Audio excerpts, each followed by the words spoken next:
Interface, c'est une société de conseil. Donc, on accompagne les entreprises dans leurs projets de transformation et de croissance. Et on développe deux services en majorité, qui sont le management de transition. C'est le fait de mettre en place un expert métier dans l'entreprise sur un besoin bien particulier. Et la recherche d'aide et de subventions. On a deux cibles finalement parce qu'on a deux activités. Donc le management de transition, donc la cible c'est tout type d'entreprise, qu'elles soient grandes, petites, dans tout domaine d'activité. On ne se limite pas. Parce que les besoins des entreprises sur des profils management de transition, c'est l'expertise, elle est dans plusieurs métiers et plusieurs domaines. Pour le service aide et de subvention, là, on est plus ciblé sur des industriels, quand même, quel que soit le type d'industrie, que ce soit de l'agroalimentaire ou de la mécanique ou dans l'industrie du bois. Mais ça reste quand même lié à des gros investissements et des investissements matériels. Donc, ça concerne plutôt les industries. Et c'est là aussi où on a notre force de connaissances. Chez Interface, nous, notre prospection était beaucoup via bouche à oreille ou via notre réseau. Parce que Moïse et moi, on avait plutôt un réseau dans le secteur de l'industrie, sur la Haute-Savoie. Et donc, ça marchait plutôt bien. Mais après, on a eu un besoin quand même de se développer, surtout sur le management de transition, sur d'autres industries, sur d'autres types, dans d'autres domaines aussi, dans d'autres secteurs d'activité également. Et c'est là que l'IDActive est rentrée en action. Et puis, on avait mis aussi en place un bureau sur Toulouse pour capter des industries sur le bassin toulousain. Et là, par contre, on n'avait pas de réseau. Donc, on avait besoin de l'expérience de l'IDActive et des contacts pour accélérer, en fait, je dirais, la prospection. Alors, en 2022, on a fait une campagne qui était orientée sur les deux services, management de transition et sur la partie subvention. Donc d'ailleurs, on s'était dit, la subvention, ça va aller fort parce que finalement, on va pour rechercher du financement. Et on s'était aperçu que finalement, c'est le management de transition qui avait le plus performé pendant ces différentes campagnes. Et on a eu 8 rendez-vous, mais principalement axés sur le management de transition. Et moi, je me souviens que j'avais même eu des appels de dirigeants après qui avaient retrouvé mes coordonnées sur LinkedIn. Donc, j'ai dû en avoir un petit peu plus. Et la plupart du temps, c'est des entreprises qui avaient un vrai besoin identifié. C'est-à-dire qu'ils ne m'appelaient pas pour prendre des infos. Ils m'appelaient vraiment pour me passer une commande, quoi. Vraiment dire qu'ils avaient une opportunité. Bon, après, il faut trouver le manager qui va en face, mais en tout cas, ça avait quand même fait des belles actions. Et d'ailleurs, la plupart des entreprises avec qui j'ai eu du management de transition, ça s'est transformé. Une fois qu'on leur a présenté, c'est vrai que l'entretien en ligne de 30 minutes, il est fait pour une petite découverte.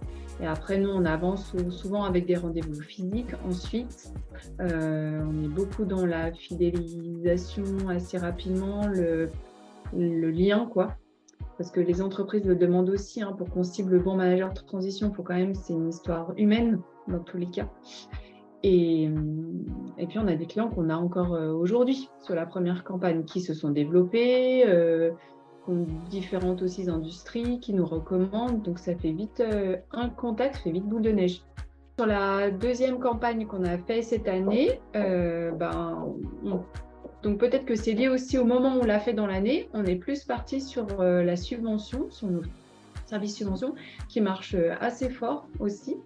On a pas mal de rendez-vous.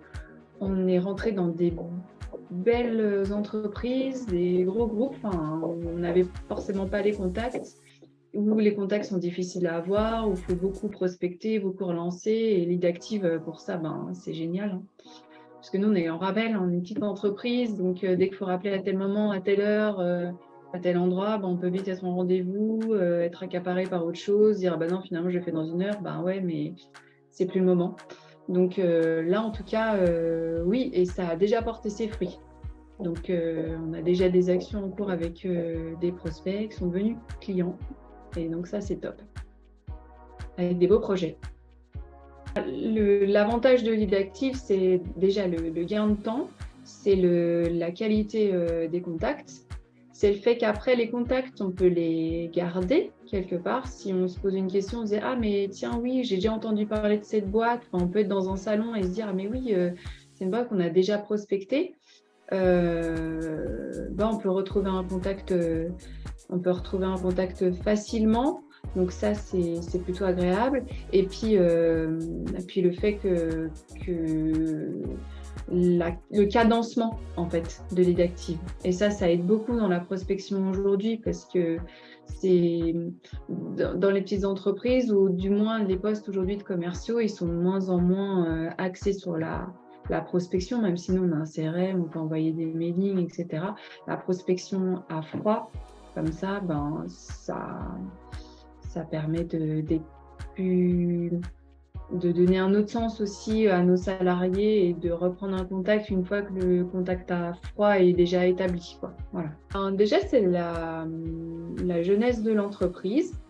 Le fait que je trouve qu'il y a une ressemblance aussi avec Interpass, dynamisme, action, rigueur aussi, on le ressent pas mal. C'est carré, donc moi j'aime bien.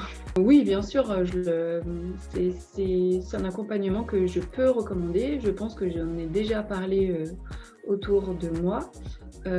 Surtout pour des entreprises qui souhaitent se développer, qu'on passe cette fibre aussi commerciale, hein, quelque part, parce que faire de la prospection, c'est pas donné à tout le monde. Il y a faire du commercial, fidéliser un client, l'entretenir, le développer. Donc ça, c'est une chose. Mais il y a quand même une partie aussi dans le commercial qui est la prospection. Et la prospection, c'est pas donné à tout le monde de frapper aux portes pour développer son entreprise. Ça prend énormément de temps aujourd'hui. Le digital, aujourd'hui, le métier aussi de commercial, c'est énormément, a beaucoup changé avec le digital. On est plus du coup sur du LinkedIn, sur du mail, sur du mailing. Donc, il faut déjà aussi maîtriser ces technologies. Faire du porte-à-porte, ça se voit de moins en moins. Le commercial d'hier, c'est plus celui d'aujourd'hui.